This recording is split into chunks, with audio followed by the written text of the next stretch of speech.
very much news because it's been very all-encompassing. We've accomplished a lot here. We had a lot of meetings, as you know. But the people are getting better. They're all getting better. We brought in some Americans from a ship because it was really the right thing to do, and they're in quarantine. And we think they'll be in very good shape very, very soon.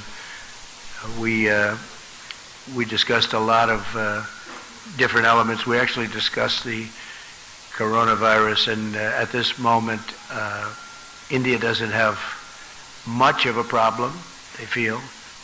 It wasn't expressed that they did, which is great. And I think that whole situation will start working out. A lot of talent, a lot of brain power is being put behind it. $2.5 billion we're putting in. I see that Chuck Schumer criticized that he thought it should be more. And if I gave more, he'd say it should be less. It's automatic, with these characters. They're just not good for our country. If I gave more, he'd say it should be less. But that's what they do. In the meantime, that's all they can do. They're not getting anything done. We have so many things we could get done. We could so easily do prescription drug. Last year was the first year in 51 years where prescription drug prices went down. But we could drive them down really well if we had the Democrat votes. We need some additional votes. We would really drive them down, as you know. So with that, I think what we'll do is take some questions, and we'll go to a nice state dinner, and then we go home. Yeah, John, go ahead.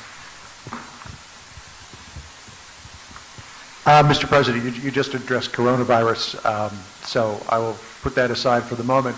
You tweeted about Justice Sotomayor yesterday, saying that she and Justice Ginsburg should recuse themselves from future cases dealing with the administration. What is the basis for your opinion on that? Well, it's very obvious. I always thought that, frankly, that Justice Ginsburg should do it because she went wild during the campaign when I was running. I don't know who she was for. Perhaps she was for Hillary Clinton, if you can believe it. But she said some things that were obviously very inappropriate. She later sort of apologized. I wouldn't say it was an apology, but she sort of apologized. And then Justice Sotomayor said what she said yesterday. You know very well what she said yesterday. It was a big story. And I just don't know how they can not recuse themselves for anything having to do with Trump or Trump-related. The right thing to do is that. Now, as a Supreme Court justice, is a different standard.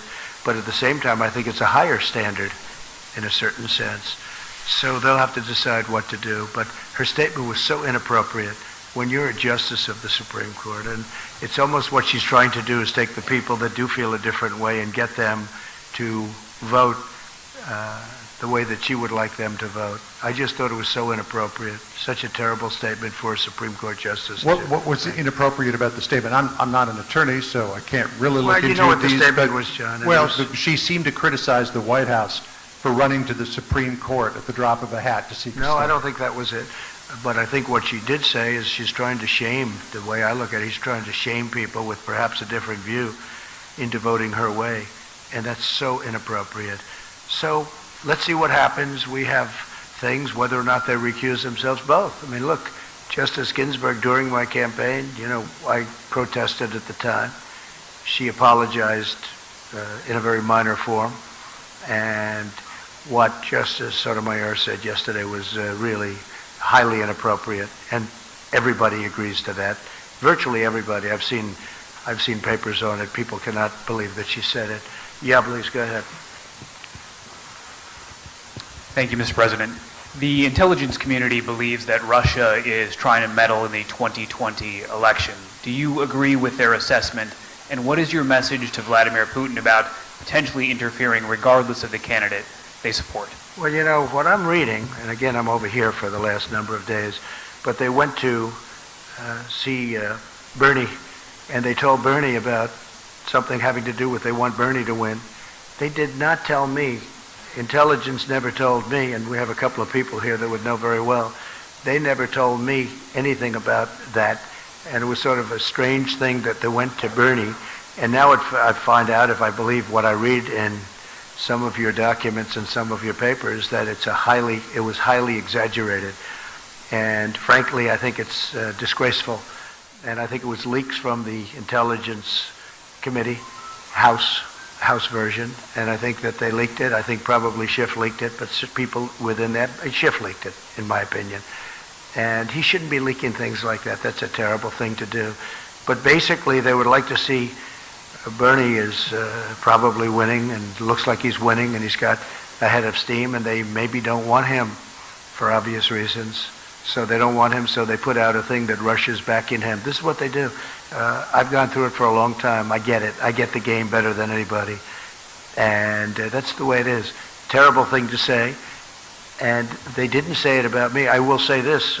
Somebody leaked it in intelligence, but nobody ever told me that. We have Ambassador O'Brien in the audience someplace, and he can tell you that this was never discussed with us. So I think it's terrible. They ought to stop the leaking from Intelligence Committee. And if they don't stop it, I can't imagine that people are not going to go after them and find out what's happening. Yeah, please. But do you believe... Go ahead, ma'am. Mr. President, this is Madhu Bhatia Jha from Indian TV News, ABP Yes. News. And you're trying to get a peace deal with the Taliban, and India has a growing investment in Afghanistan. So the way the deal is being worked out, what would be India's role and Pakistan's role in the region? Well, I think India would like to see it happen. I spoke with Prime Minister Modi today, and I think they would very much like to see it happen. And we're pretty close. We'll see what's going on. We've got 2 days now under our belt without violence, or I guess a minimum of violence. And we'll see what happens, but people want to see it. It's very interesting, that one is, everybody's happy about it. Even people that are normally against me, like 99.9% of the time. Because we've been there for 19 years, and everybody would like to see it happen. I was actually surprised. I thought the Schumers of the world would say whatever the opposite is, because that's all they can do, cry and chuck. But people are they're really happy to see that we're trying very hard. We'd bring it down to 8,600, and from there we'll make a decision as to what the final outcome would be. But there's been tremendous praise for the fact that we're doing something. Other administrations have tried to do something. In particular, the previous administration, for a long time, they were never able to get anything done. And we're really serving not as a military force as we are a police force. And we're not a police force. They have to police their own country. We're not a police force. It's like law enforcement. And that's the way it is. So we'd like to, after 19 years, we'd like to bring our young people back home, bring them, that's where they want to be. And we'll always have intelligence there. We'll have other things there. But we'd like to bring them, for the most part, we'd like to bring them back home. We want to watch the area. The area is a hotbed of problems. And when we bring them home, we'll let them know that if something happens, we will hit them so hard. And we could win that easily if I wanted to kill millions of people. I don't want to kill millions of people, innocent people. We could win that very easily. We don't have to act as a police force. We could act as a military force to win, not a military force to just take care of things in that very, very difficult part of the world. It's a very difficult part, a very dangerous part of the world. So let's see what happens. So far, so good. So far. But I'm very impressed with the kind of kudos we're getting. Yes, please. Mr. President, namaste.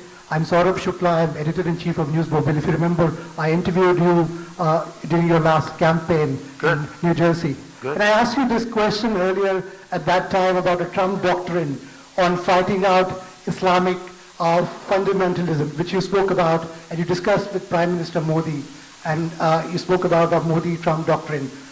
So what is your roadmap to fight out Islamic radical terrorism? Well, I don't think anybody's done more than I have, if you look, because I came in, and if you check your maps and look at Iraq and Syria, it was all over. In fact, they had it painted a certain color. I won't tell you what color because it doesn't matter. Somebody will say it was a Republican color, so I don't want to get people confused.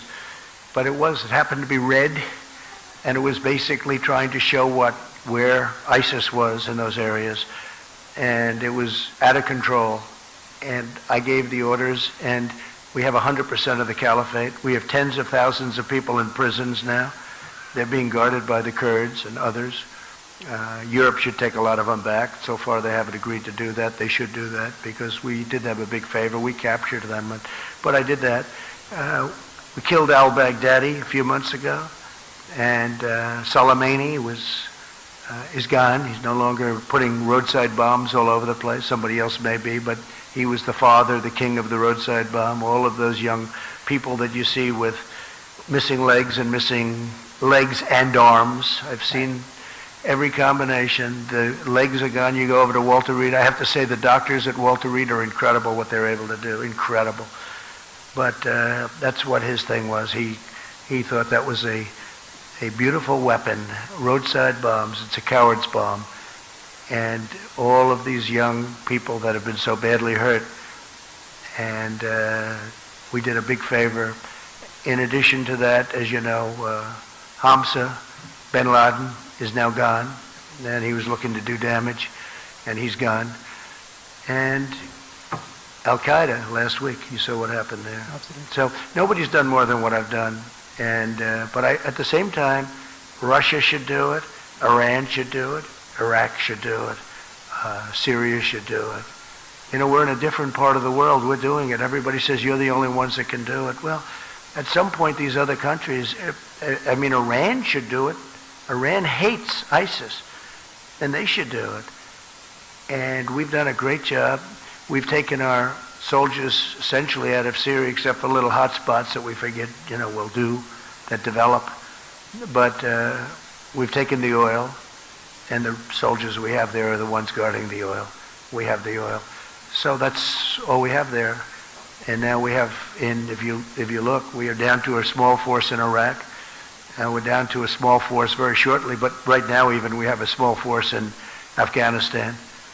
And so we're moving out and moving around, but the only soldiers we have in terms of Syria, the predominant number of soldiers are the ones guarding the oil.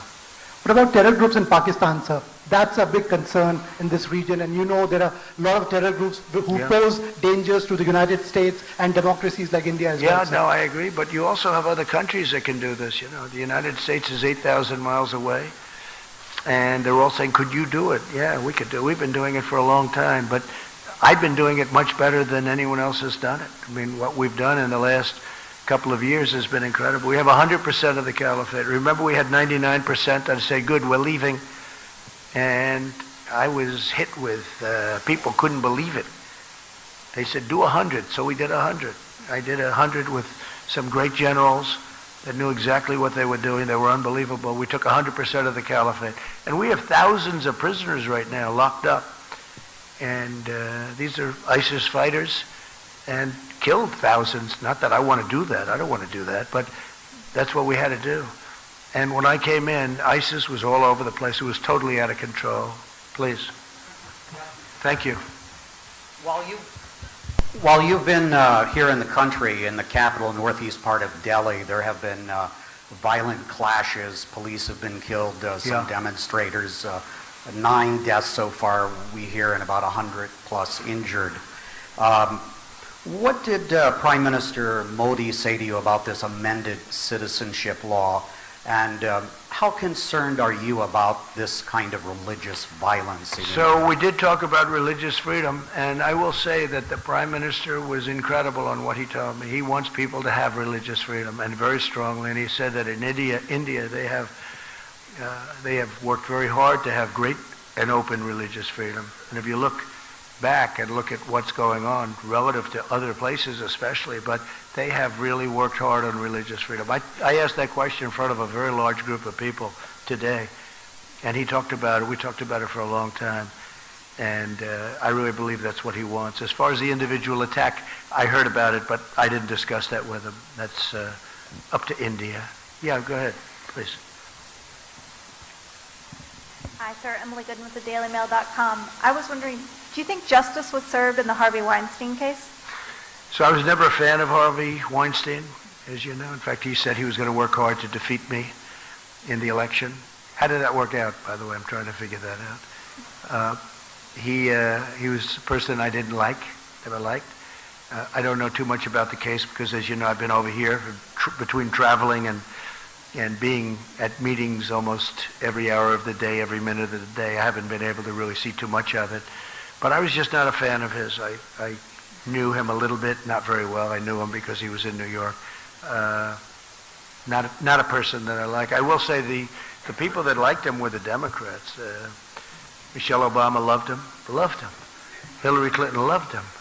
And he gave tremendous money to the Democrats. And I guess my question is, will the Democrats be asking for that money back?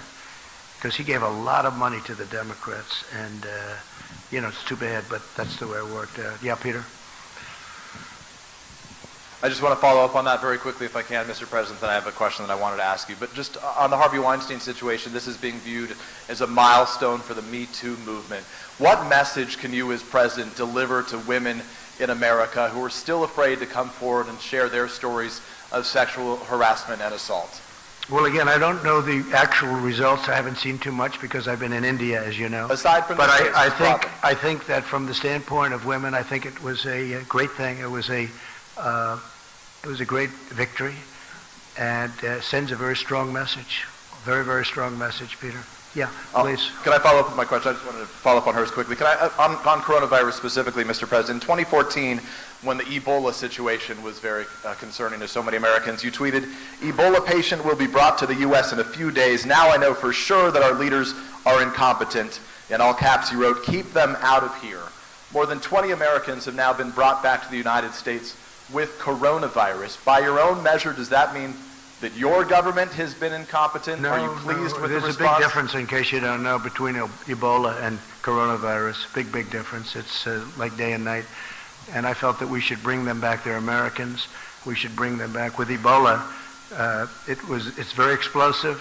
It's very terrible. We're making tremendous strides on Ebola with the things that we're doing, as you know. Isn't some of the people money are that living you're requesting... Sorry, let me answer the question. But there's a vast difference in bringing, especially in around 14, was that 14 or 12? And at that time, nobody had ever even heard of Ebola or ever conceived of something where you basically, people would disintegrate. And we're still working on Ebola. To be clear, all those brought here survived, though, right? Sorry. Yeah, we're doing a vaccine. We're doing a lot of things having to do with Ebola. We're not forgetting about Ebola. That's a horrible thing. But we have that now very much under control, other than certain parts of the Congo where they're having war and we can't get in. So we're still working on that. But as far as what we're doing with the new virus, I think that we're doing a great job. I felt that, and the decision was made in Japan, let these Americans come back and we'll see where they are, but they were immediately put into quarantine. There's no problem with it whatsoever. They're all in quarantine. And as you know, I approved $2.5 billion for just that purpose, and also for working and getting a vaccine. For clarity, those with Ebola, when they were brought here, were quarantined, and all the Americans also survived, right? I know, but the level of death with Ebola, at the time it was a virtual 100%. But none of the Americans who came here. There's a very good chance you're not going to die. It's just it's very much the opposite. You're talking about 1 or 2%, whereas in the other case it was a virtual 100%. Now they have it. They have studied it. They know very much. In fact, we're very close to a vaccine. Yeah, please, go ahead. Go ahead, Peter. Oh, all right. Hi, I'm Swati Chandrasekhar from TV5 Network. Good.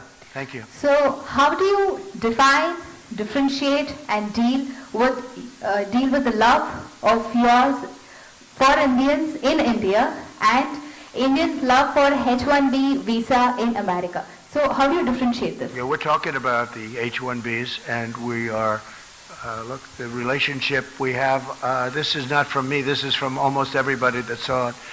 They say in the history of India, which has a long history and a brilliant history in so many different ways, there's never been a reception given to somebody like was given, and I would like to say for the United States of America, but nobody else that came here got the kind of reception we got. It was 125,000, I think, seats they had yesterday. They were full.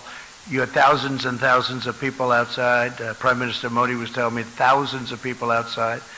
That's not uncommon for me, to be honest with you, but when I look at 125,000 seats, and that was an incredible scene yesterday. In addition, all of those people lined up from the airport to the event. It was an incredible thing. Nobody's ever seen anything like it. The ambassador just told me that he's been in India for a long time. He's never seen, in fact, both ambassadors, our ambassador and the ambassador from India, said in 40 years he's never seen anything like it. What took place yesterday and, earlier than that, but yesterday they've never seen anything like it. So it was a great compliment. It was a great compliment to our country. I'm the leader of the country, but it was a great compliment to our country. But Prime Minister Modi said today they've never, ever had any event like that. In fact, they said usually when somebody comes in, they have to look for people to fill up the areas. They said there was something very special.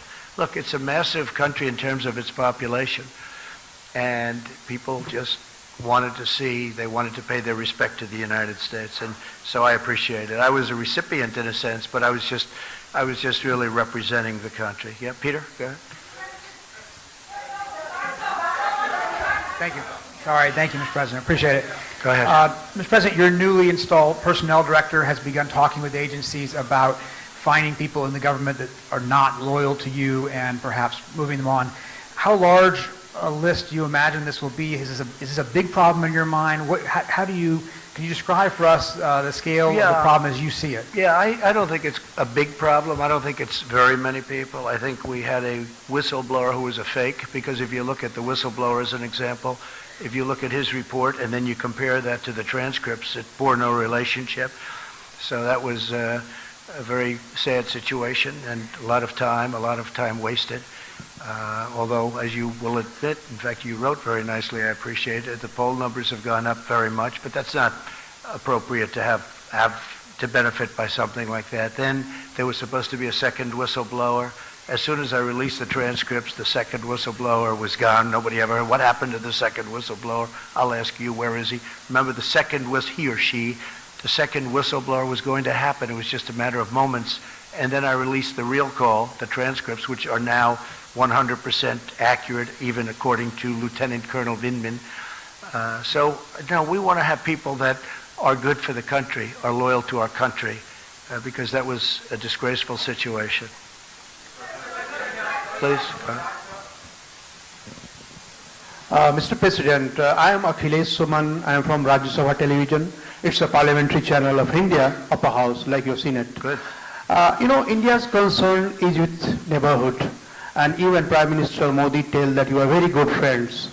What is your strategy about terrorism that is coming out from Pakistan to India? Because we have been suffering from this type of terrorism for the last 20 years or so. What is your strategy? What are you going to do? We talked a lot about Pakistan. I have a very good relationship with Prime Minister Khan, very good. We talked about it today at length, actually, and Prime Minister Modi. And it's no question it's a problem, but it's a problem they're working on it. India is, it's a brave nation too. There's no pullback from India. And we just hope, and I said I'll help, I'll do whatever I have to do if I can do that, because my relationship with both gentlemen is so good. But there has been difficulty in Pakistan, and we're seeing what we can do about it. Anything I can do to mediate, anything I can do to help, I would do. They're working on Kashmir. Kashmir has been a thorn in a lot of people's sides for a long time. And there are two sides to every story, but they've been working on that very hard. We discussed it at great length, terrorism, and I think we have some very good ideas. He's very, very strongly against terrorism. I'll tell you, Prime Minister Modi is a very religious man, as you know. He's a very calm man. But he's actually a very, very strong person, very tough, actually. I've seen him in action. And he's got that foremost in his mind, terrorism. He'll take care of it. Please. Go ahead. You, right here. That's fine. Right there. Okay. Mr. President, thank you. The backbenchers have been waiting for far too long. I'm Richa from Business Line, and we would like to take you to your today's meetings. Before coming to India, you said trade deal will be later, but of course sometime soon. In the morning, you spoke about energy security and energy deal, and you are already the 5th supplier to our country. You said other sources also. We would like you to elaborate on that. When we are talking energy security and energy deal, what are we looking at? Yeah. And is nuclear happening? So we talked about many things, many things. We talked about Iran, we talked about Iraq, we talked about, we were together for 2 days. I'm going to be with Prime Minister Modi tonight for a state dinner at 7 o'clock. It starts at 7, I believe. And we talked about exactly all of the things that you're talking about. We also talked about tariffs because, as you know, India is probably the highest tariff nation in the world, meaning charging tariffs to outsiders. And I said, we have to stop that. We have to stop it, at least as it pertains to the United States. And I think we're understanding each other. With China, we worked a deal, and we worked it because of the tariffs, and I was able to leave the tariffs on. That will take care of phase 2. We still have 25% on $250 billion. But in the meantime, we're working with China very much on the virus. We feel that's something, and I have to tell, I spoke to President Xi the other day. He is so committed to solving that problem. He is working very hard. He is very capable. The country is very capable. And it snuck up on him, but I think he's going to do well. Now you see it's going to South Korea, and it's going to Italy, and it's going to other places. But I spoke to all of them. They're all working very hard on it.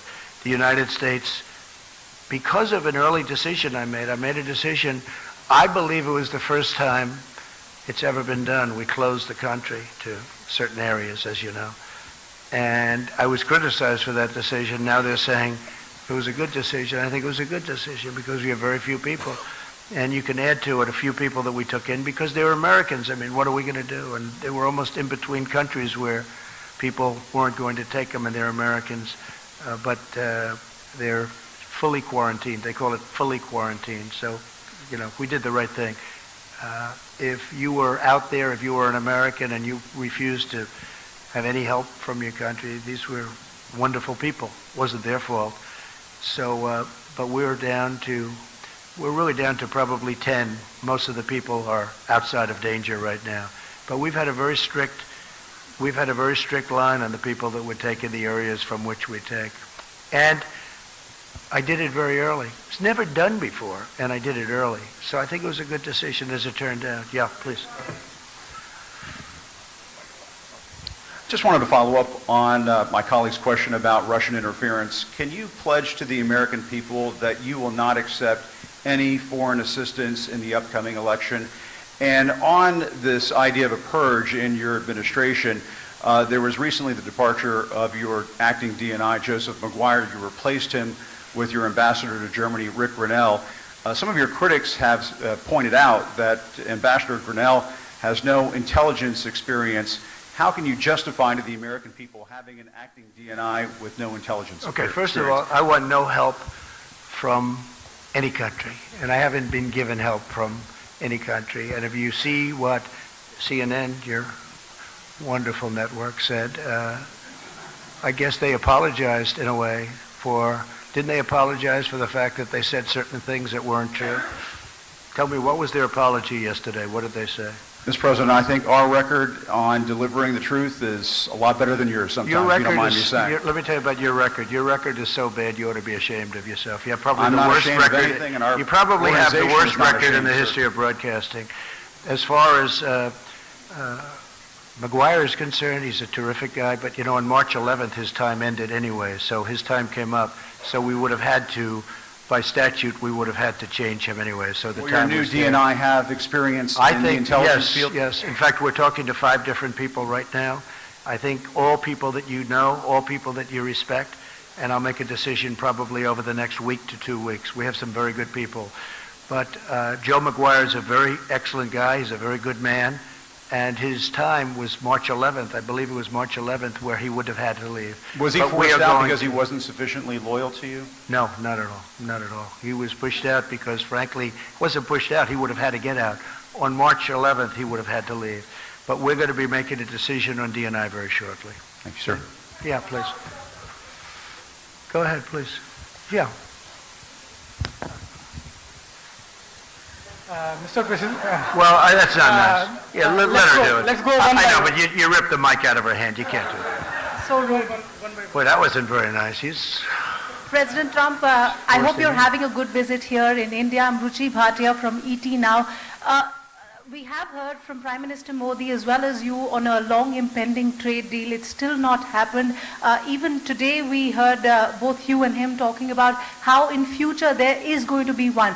Have you been able to figure out the kind of differences that were there earlier? We know especially on data localization, that has been one of the sticky points. Sure. We know the problems. I know the problems. Previous administrations had no clue. They didn't know the problems. I know the problems. We're being charged large amounts of tariffs, and can't do that. And so they understand that that's where I am, and if they want to deal with us, and they will, they're going to. Just like China. Everybody said you'll never make a deal with China. I made a deal with China. It's a great deal. They're going to buy $250 billion worth of product, and that's only a piece of the deal. It's a large piece. It's probably 40 to 50%, but it's an incredible deal. In addition to that, we're taking in billions and billions of dollars worth of tariffs that we can now use for phase two, because they want to get rid of the 25%. So we have the 25%, they want to get rid of it. Well, with India is, I think, the highest, again, I said it before, but the highest tariff when you deal with India. Harley Davidson has to pay tremendous tariffs when they send motorcycles in here. When India sends motorcycles into the U.S., there's virtually no tariff. For the most part, there is absolutely no tariff. So I just said that's unfair, and we're working it out.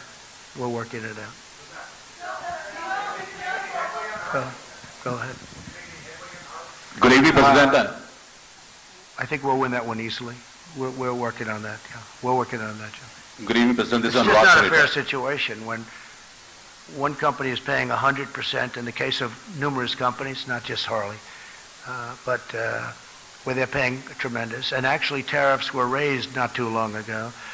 And we also did something. There was a form of rent control that was, if you put it in a different sense, it was given to India, and we terminated that. You know that. We terminated it. No, we're talking. We have great discussions. Look, I can't lose this. I can't lose it. You know why? I'll never lose it. It's too easy. Because I want reciprocal. It has to be reciprocal. And the money you're talking about is major, but the United States has to be treated fairly. And India understands that. The relationship is outstanding, but India understands that. We've had a tremendous deficit for many, many years with India, with everybody, you know, with, frankly, so many different countries. We've had a massive, massive deficit, but a large deficit, $30 billion with India. It's now down to $24 billion because of what we've been doing, but still, that's too high. We shouldn't have a $24 billion deficit. With other countries, we have more than that. Japan, we're doing now $40 billion is coming in. A lot of very good deals are being made, and they'll be kicking in toward the end of the year. I would say if the deal happens with India, it will be toward the end of the deal. And if it doesn't happen, we'll do something else. It'll be very satisfactory. It'll be very good. Go ahead. Who else? President, my question is that you said at the time of the Article 370 abrogation that you would like to mediate in Kashmir, but India rejected it. No, I'd like to be able to. No, excuse me. I didn't say. Wait. I didn't say that. I didn't say anything about that. I just said Kashmir, obviously, there's a big problem between Pakistan and India. And I think they're going to work out their problem, but I will say they've been doing it for a long time. Okay, my question is something different at the moment. What is your position at the moment on India's Citizen Amendment Act at the moment?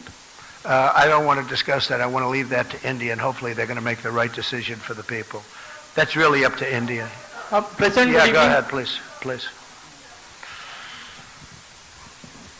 Thank you, Mr. President. Okay. My name is Nilüfer Sahriverdi, an Indian journalist, and I have a very simple question. Go ahead. Now, back home, when you reflect upon your tour of India, the first diplomatic visit to the country, how would you describe it? Cultural diplomacy, Trump diplomacy, or do you have any other word for that? Well, first of all, I describe it as incredible because when I looked at the various things, like today, when we went, you probably saw where we were, and when you look at all of the things that we've seen today, when we look at yesterday the Taj Mahal and other things, in addition to working in between and even during, where, you know, we worked very long and hard with representatives from India, most particularly with the Prime Minister. I just think it's an incredible country. It's got unbelievable energy. You see that when you come in from the plane. When you see from, I think I can say, virtually from the plane to whatever venue we were going to, it was wall-to-wall people. They've never seen anything like it. Somebody said it was the greatest greeting ever given to any head of state from any country. Now, India has more people than any other country, a little bit more than China, a little bit tiny. How would you describe it diplomatically? Is it Trump diplomacy? I think the diplomacy is a diplomacy of great friendship and respect, and I think it's going to all work out very well. I really do. I admire your country tremendously. I respect your Prime Minister tremendously, and I think it's really a diplomacy of friendship, and I think it's going to work out very well. Okay? Okay? Go ahead, please. Please. Go ahead, right next to Steve. Thank you, Mr. President. As you know, the Chinese government recently ejected several Wall Street Journal reporters. What is your administration considering to do in retaliation to that move? Are you considering banning or restricting the access Chinese journalists, for example, have to the United States? So I haven't really been given a full briefing on that. We're going to look at it. We will look at it. It's something that I don't like to see. I don't think it's fair because we give very good access. Maybe some people would say we give too good. I don't believe in that. I think we give very good access, so I don't think it's fair. But we'll have a decision made on that relatively soon. Okay? Thank you. Good question. Please, go ahead. Go ahead. Go ahead. Venezuela. So will you allow Indian companies to continue to buy Venezuelan oil from third parties, especially when you have sanctions? Well, you'll be seeing something on that in the not-too-distant future, yeah. So there could be more stringent sanctions against Venezuela? There could be very serious sanctions. Or against the Indian companies continuing to buy what's happening in Venezuela is so sad. People are starving. Here's a case where a country was wealthy 15 years ago and very wealthy 20 years ago, very, very wealthy. The wealthiest in all of Latin, South America, the wealthiest, and by far, not even a contest. And when you look today, they don't have water, they don't have basic food, they have no medicine. It's incredible what's happened in Venezuela. No, we're watching Venezuela very closely. We don't like it. We don't like it. Not at all. Okay?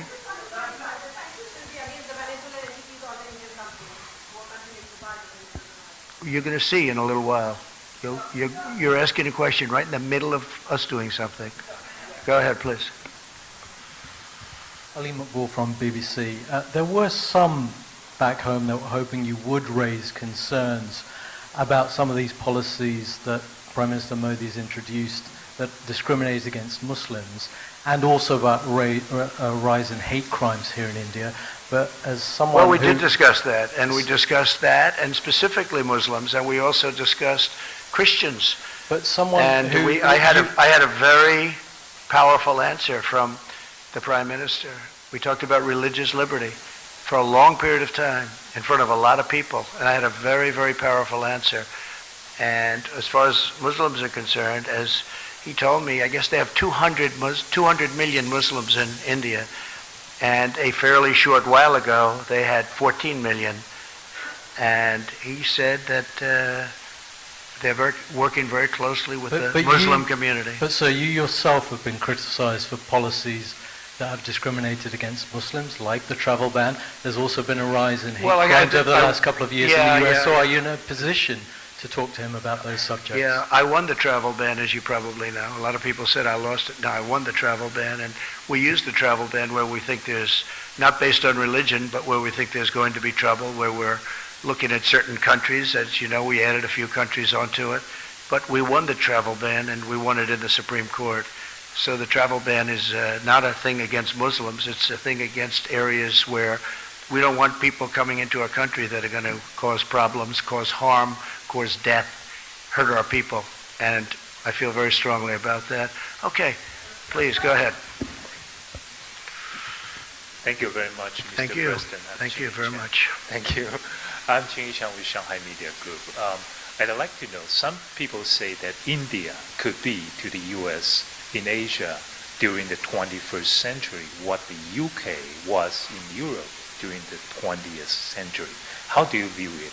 Well, I think that India is going to be a tremendous player over the next, it's now, right? But over the next period of 50 years and 100 years, look, you're talking about the largest population in the world. You're talking about a tremendous country in terms of its heritage, its potential wealth, frankly. Right now, they have incredible potential. Economically, they have great potential. Their schooling system is getting better all the time. They're doing a fantastic job in certain sectors with respect to education. We see it in the United States. We see it. We have a lot of Indian students coming to our schools. They're great students, and they've done fantastically well at our schools. But we have, thousands and thousands of people coming from India coming to our colleges in particular, schools, but our colleges in particular. No, India's got a phenomenal future. I mean, you can rarely think of a place that has a better future than India, and highly respected, especially with leadership like Prime Minister, right? Modi. Yeah. Go ahead. Pick one. Go ahead. Sir, Rituparna from CNBC TV 18 India. American companies have been investing in India for a long, long time. Are you satisfied with the Indian investment regime, especially on issues like multi-brand retail and e-commerce, on which companies from US have a lot of interest in? So I'm very satisfied because they're investing tremendous amounts of money. I met Mr. Patel a little while ago. He's the largest steel person in the world by far. I don't think there's even a contest. And he's going to be building a $1 billion plant in Alabama. We had the press, I left him in there. Always a risky thing to do. But if you see let's say we asked, answered 15 questions, they were talking about how much better it is to work in the United States now in terms of their investment. They have done a fantastic job. These are some of the biggest entrepreneurs in the world. I'm not even sure if the media really understood who they were. I knew many of them, certainly heard of all of them. The job they've done is incredible. But Mr. Patel, who's the biggest steel company, certainly the biggest steel individual, but I think he's the biggest steel company by a lot. He's investing billions of dollars in the United States, and he's only doing it because of what I've done to bring back the steel industry. The steel industry was dead, absolutely dead in the United States, and now it's a vibrant industry. It's incredible, and we need it. Again, we need it for defense. It's not just like certain industries that you don't need. We need it for defense. But he was glowing, and one of the reasons he's spending $1 billion in Alabama and more money in other places in the United States is because we brought it back. So we're very proud of that. So I think what we'll do is we're going to see some of you on the plane on the way back. It's been an honor to be here. It's an incredible place with incredible leadership and an unbelievable future. And I just want to thank you all, and I'll see you back in the States, and I think some of you are on the plane, and we can talk a little bit on the plane too. Thank you very much, everybody. Thank you very much.